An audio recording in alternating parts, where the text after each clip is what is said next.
Thank you, Stuart. I want to say a special word about our next speaker, Tim Edgar, who's the legal advisor for the Office of the Information Sharing Environment at the Office of the Director of National Intelligence. So we particularly appreciate Tim's participation at CFP. One of our long-standing traditions has been to engage key policymakers, and Tim has a very significant role in a very significant agency. And I just wanted to thank him for being with us this morning. Tim Edgar. Thank you very much, Mark. Those are kind words. I guess I'm here in two capacities: as the lawyer to the information sharing environment, and also having worked at the cyber office in the White House on privacy issues. So I'll kind of talk a little bit about both of those. I think the basic point here is something we already all know, which is that instantaneous worldwide sharing of information has transformed our daily lives. And we've talked a lot about how the commercial applications work, how social networking works, things that we're very familiar with. It's also transformed government. It's also transformed how the intelligence community and law enforcement agencies do their work.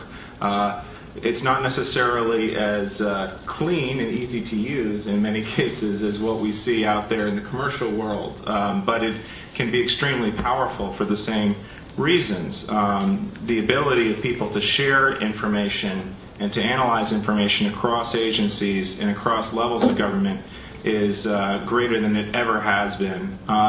And after 9/11, there was a tremendous focus on more. How can we do more sharing? How can we make sure that everyone is not holding their information close to the vest? At the same time, reason we're talking about cybersecurity is that threats to sensitive information of all kinds have proliferated.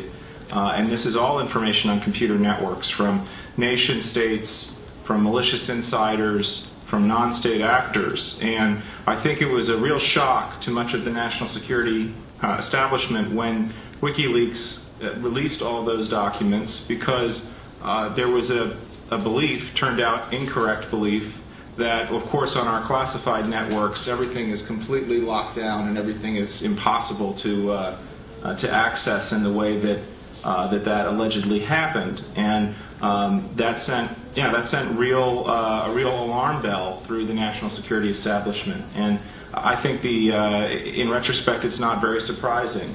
You can set up a closed system, a closed network for your classified information sharing. You're still using computers. You're still using software. You're still using the same basic things that are used out there in the open net, and you have some of the same issues.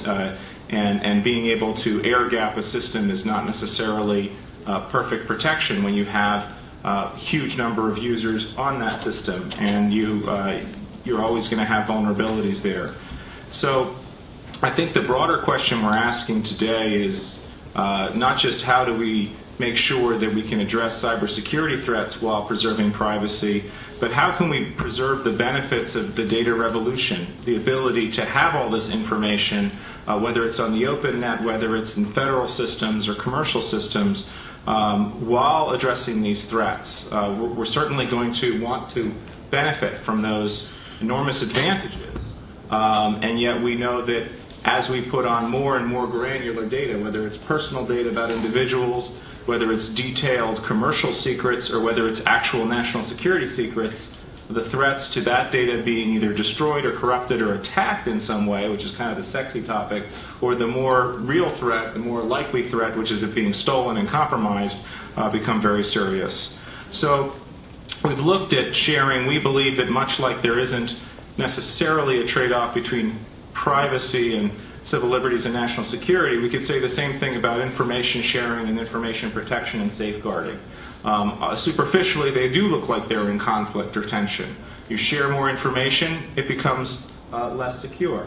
But if you're doing information sharing correctly, you're sharing information with the right people at the right time with the right controls. You're not just putting everything up on a widely available platform, whether that's sensitive but unclassified information or classified information. So our approach, the administration's approach, is to require both sharing and safeguarding. That's also in line with the Intelligence Reform Act, which lists a series of attributes for the information sharing environment, many of which are clearly protection-based as much as they are sharing-based. Role-based access, identity management, auditing.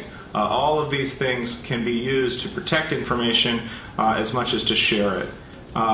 We believe that information is a national asset that must be shared and safeguarded to enhance national security and protect the American people. And so it's not the province of any one particular agency or mission partner, but it's a shared national asset. And yet we have to do that within a framework that respects not only our laws, but also our basic values and principles of privacy protection. I think that one way of doing that we've talked about at these conferences for many years is through technology, privacy by design, the ability to build in privacy protections from the beginning. In a way, I would challenge this group in some ways to say, you know, why is this a new idea? Why is the idea that you build a system so that it actually meets your policies and the law, something, you know, instead of building it and then waiting 2 or 3 years until the lawyers have figured out what's been built?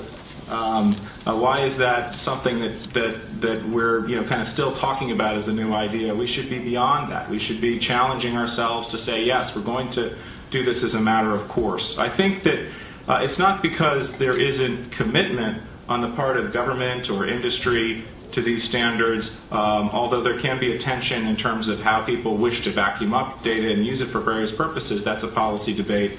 But once we've agreed on those standards, I think part of the problem is that we need to have a core set of standards that we can write code to, that we can design systems to meet, and that telling engineers and people who are involved in the technical side that you're supposed to meet various laws that lawyers can endlessly debate is not going to be very helpful.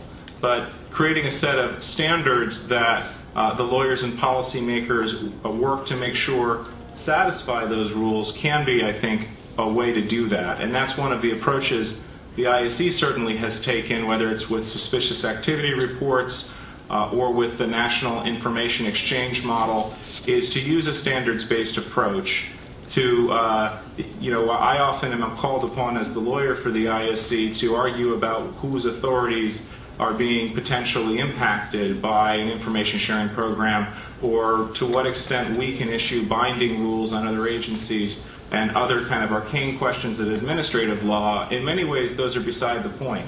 The real issue is, are we creating or promoting the existence of standards and approaches and best practices that people want to adopt because it enables them to further their mission by creating systems that are both interoperable and have some degree of assurance and security.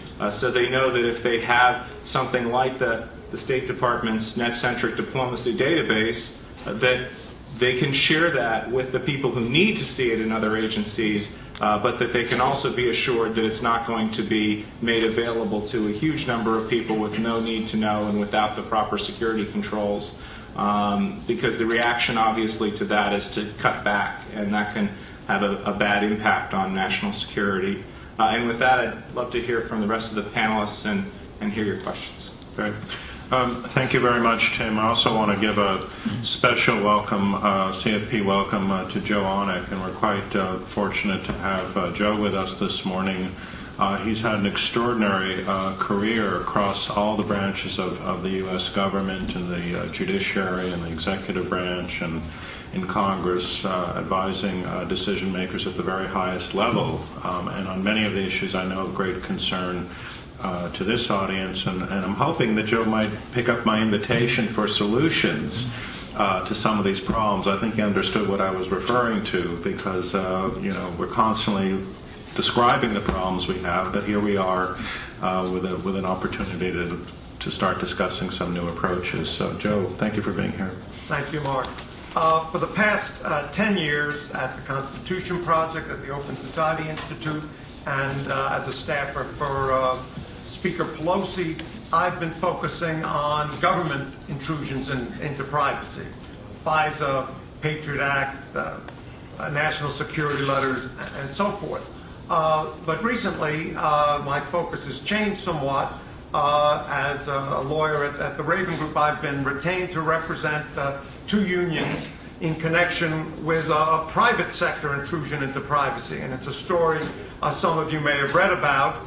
A distinguished Washington law firm, Hunton & Williams, negotiated with 3 defense contractors to use techniques developed in the fight against terrorism to attempt to disrupt and discredit critics of the U.S. Chamber of Commerce. And these critics included the unions who are my clients, but also the Center for American Progress and other organizations. And Hunton & Williams and these 3 defense contractors were discussing using various link analysis and data mining techniques, but they also talked about using false persona to induce people to say and do silly things through the social media, and the use of computer malware. And this effort was only aborted. Interestingly, the law firm, which you think would know better, at no time apparently said, well, wait a minute, false persona and malware, that doesn't sound right. It was only aborted when one of the defense contractors got into a spat with the hackers known as Anonymous, and Anonymous posted all of their emails on a website. They hacked them and posted all their emails, and that's how we learned about this development. And there are a lot of implications from this, including the role of government contractors and the diffusion of technology into the private sector. But I want to focus primarily on one which is somewhat obvious, maybe less to me because I've always focused on the government, but obviously the private sector is larger than the government. It is far more diverse than the government. It has far more diverse interests into intruding into privacy, whether they are larcenous interests like stealing identity theft or credit cards, economic competitive, finding the secrets of a competitor, or doing basically cyber insider training. There's one other area, and it's the area that was involved in this case, and that is using intrusions of privacy for policy, political, and ideological purposes. And of great concern to me is the fact that political and advocacy organizations are extremely vulnerable to various forms of cyber attacks. They have numerous supporters. The supporters are widely dispersed, not necessarily very sophisticated. It is very, very easy to hack into those organizations. And even if you don't hack, you can use social media, as has already been discussed here, to find out enormous amounts of information about their adherents and supporters. That's the first vulnerability. The second vulnerability arises from basically guilt by association.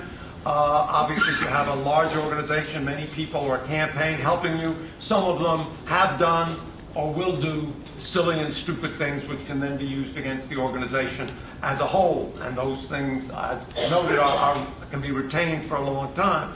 Indeed, if they're not doing silly and stupid things, you can try by dirty tricks to induce it. And we've seen examples of that with various organizations recently. The purpose here of the defense contracts when they talked about false persona was exactly that. They were going to use false persona to induce various fights and arguments and comments by people connected with various organizations to discredit those organizations.